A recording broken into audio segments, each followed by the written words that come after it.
mangwana ni makuru akana bakudai. Nasi naona chichanicho chikuru baadaye kama msoro kwa matoba. Kamera ya njina hii. Ndine option ndio isababisha auto. Kana nikaisa kama auto. Nikarote zaka na kunasi sasa mnewan. Ino ndo nzuri kwa hapo kwa ndase. Ndairo tesa udaro. Yani nzuri kwa harimana na paisi. 1000 multiplied by 80.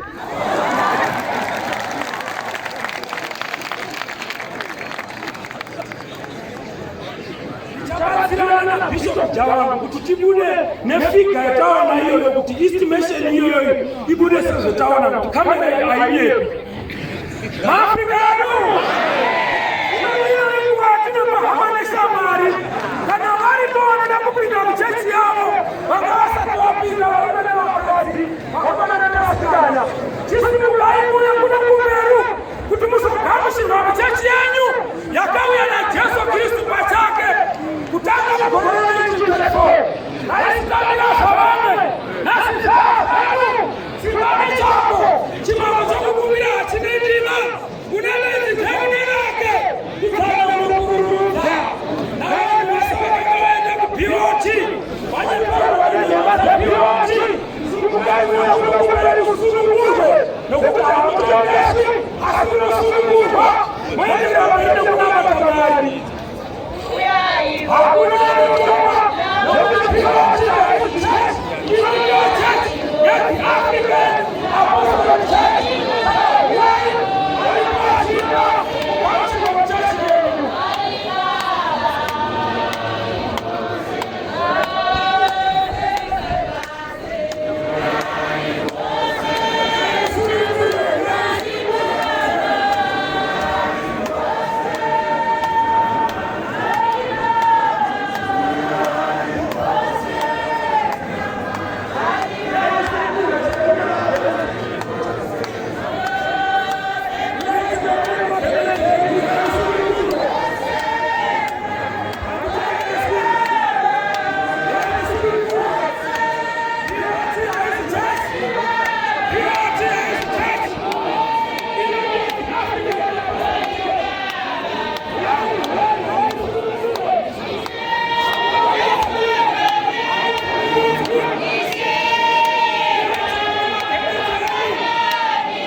upande wa mpina Mungu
Maaf.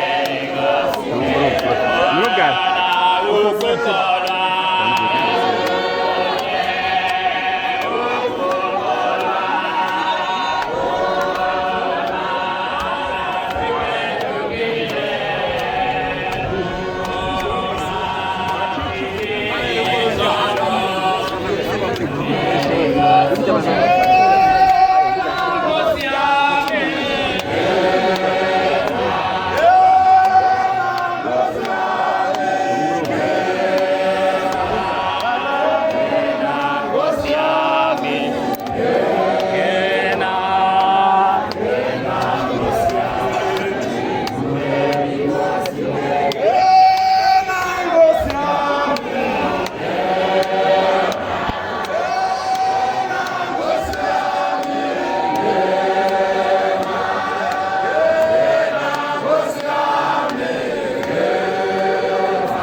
tichakumbira vatungamiri kuti gadzire ground rakakura honai vanhu vakadzakakwana mangwanani anhasi Afrika yedu mangwanani anhasi ndashamiswa nezvaitika vhiki rapfuura museri takaenda kubhodha neMozambique inonzi kuBhema Valley boumwe muvhangeri anonzi Dzobo takanotaura neumwe muparidzi anonzi Kaserero akanga ari kuBOT kamutsanangurira zvese nhasi auya andiudza kuti anoda kuona Bishop AK haamuzivi hameno zvaakarota tangobvapo hameno zvaakarota muparidzi Kaserero anobva kuBhema Valley pedyo nechikamba kuMozambique uri pano here uyu simuka uyo ilai kuimba Afrika yedu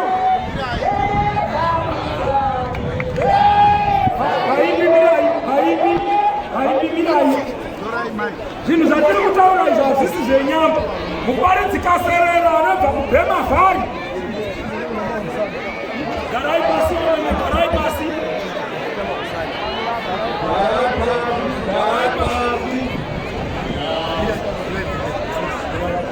ataura kuti anonzi Bishop AK Masha ndinoshunguya kumwana munhu iyenawo akapiwa basa naMwari handizvizi zvakaona last weekend akabva kuBhema tichifamba tichivhachera izvi tichidzidzisa vanhu nezvekuti BOT haisi church nekuti BOT yakadusa vatungamiri vedu ava kuti vaende mujeri Bishop ari pana anonzi Bishop Siyamushongi akaiswa mujeri akagara kwemazuva mana ndiye muri kuona muparidzi Kaserero munhu waMwari akapindira nhasi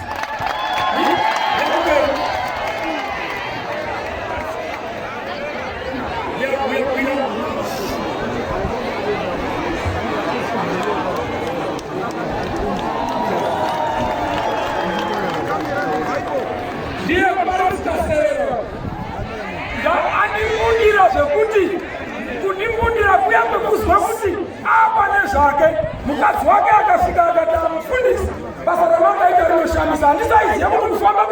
muchiita. Mwari anotenga ainemi. Muparidzi uyu patakasvika pamba pake akanga achiita nharo akataura hakuna izvozvo. Asi takangozwa kuti akudze mukadzi kuti mai muparidzi, inini musi weSabata ndaakosunungurwa. Wakati ini mukadzi wako. Afrika yedu. Afrika. Yotenda mari zizhinji. Mwari akandisunungura ini. Mukusungwa kwananga ndakaita nasaka. Afrika yedu. Afrika. Chechi ndironi. Amen.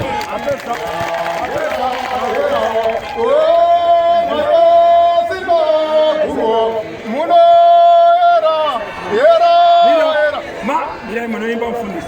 Maafrika yedu kuti tiri mutyira yedu nguva achauya akachaenda kumusasa waBhishop Eikei achinowachingamidza naBhishop Ngoni Mwasha naBhishop James. Avesipo paBhishop Eikei anogona kutokuropafadza ipapa.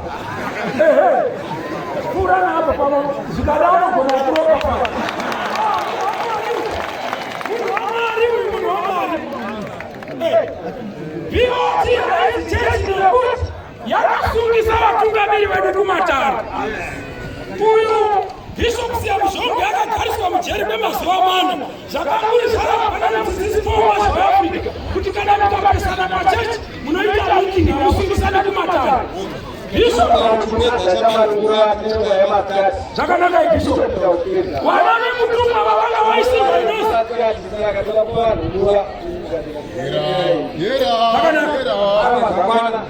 Zakwana nekuda kwengu chimirai vanopa ziso chimwe.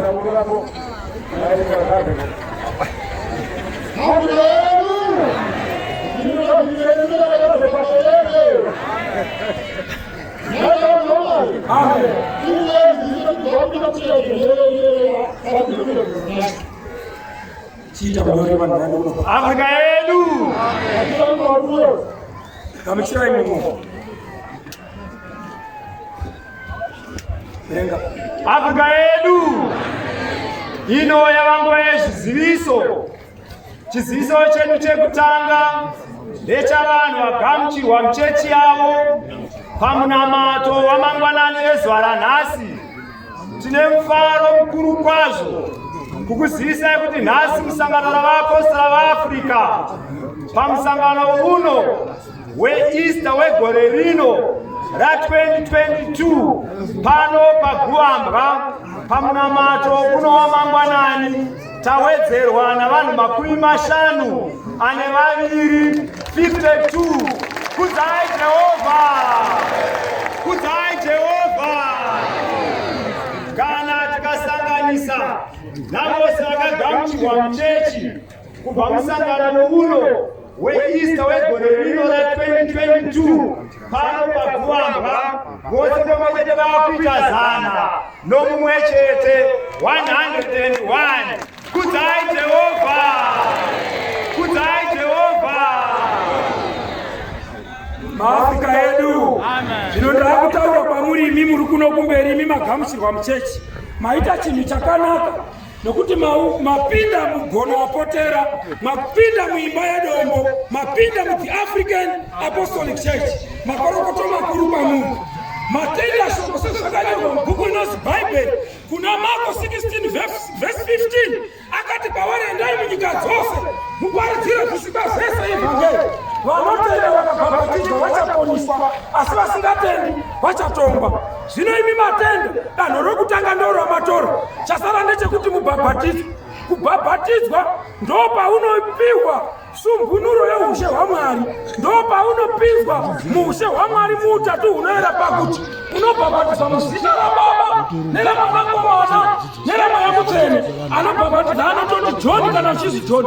Tinokubhabhatidza muchechi yevaapostoli vaAfrica muzita raBaba uchiiswa Mwari Baba, neramwanakomana uchiiswa Mwari Mwanakomana, neramweya mutsvene uchiiswa Mweya Mutsvene.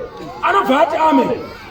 Kuti amen kureva kuti hutatu hunoera hwamuupenyu hwako panyama nepamweya. Kukinya vanobva ati pajina raBaba, laMwana nalaRoho Mutakatifu. Kureva kuti Roho Mutakatifu Mweya Mutsvene. Saka imi ndozvamaita matende. Munofanira kuti mabhabhatidzwa kuti kana mabhabhatidzwa kubhabhatidzwa kururama kuzadziswe. Saka muri kunobhabhatidzwa nhasi pachechi yamasikati anhasi, ndopamuri kunobhabhatidzwa ipapo.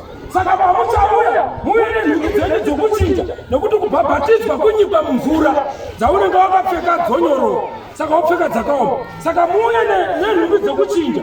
Pachiswahili vanoti mukuje nenguo dzakubhadhirisha, kureva kuti nguo dzokuchinja. Saka vese vakanga vari kuPOT imika vari kuPOT hamunobhabhatidzwa, asi kana ari panonzwa hake kuti netsvina yandabatiswa ndoda kobhabhatidzwa hazvina kuipa, munhu hatongerwi chakanaka, vabvawo kuPOT vasunungurwa, munogona kungouya pachechi yenyu nemagemenzi enyu sakare, nokuti mauya kuti muri vanhu vaMwari.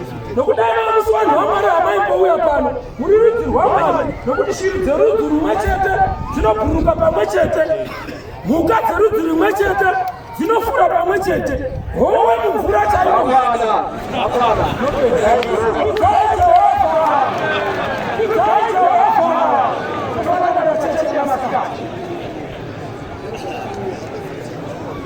Afrika yedu tinoenderana nezviziviso.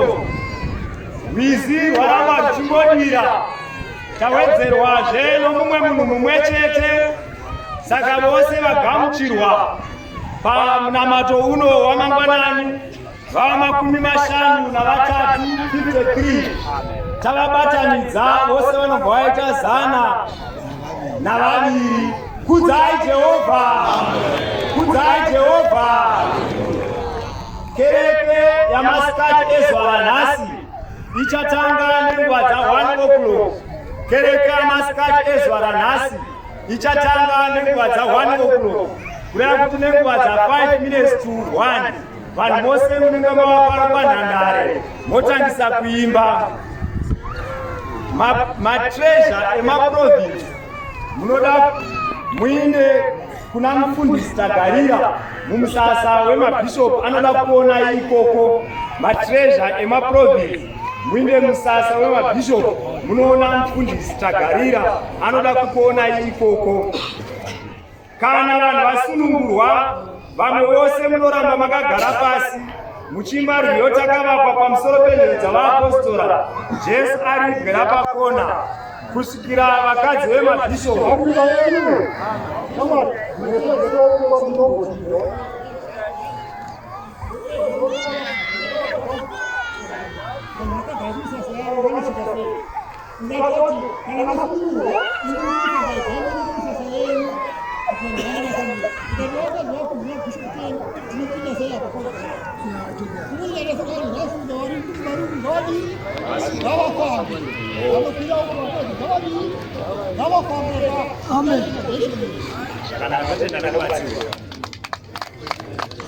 Afrika yedu nekuda kwechimiro chatinacho panapa, kana vanhu vachinge vasunungurwa, ava vose vari mumagazasaka motanga kufamba muchienda kumisasa yenyu, kuti vakadzi vemabhishopu nevakadzi vevafundisi nemabhishopu vagofamba zvakanaka kupinda mumisasa yavo. Afrika yedu, izvi ndizvo zviso zvatanga tiinazvo. Kudzai Jehovha! Kudzai Jehovha! Tigamuchire Moni.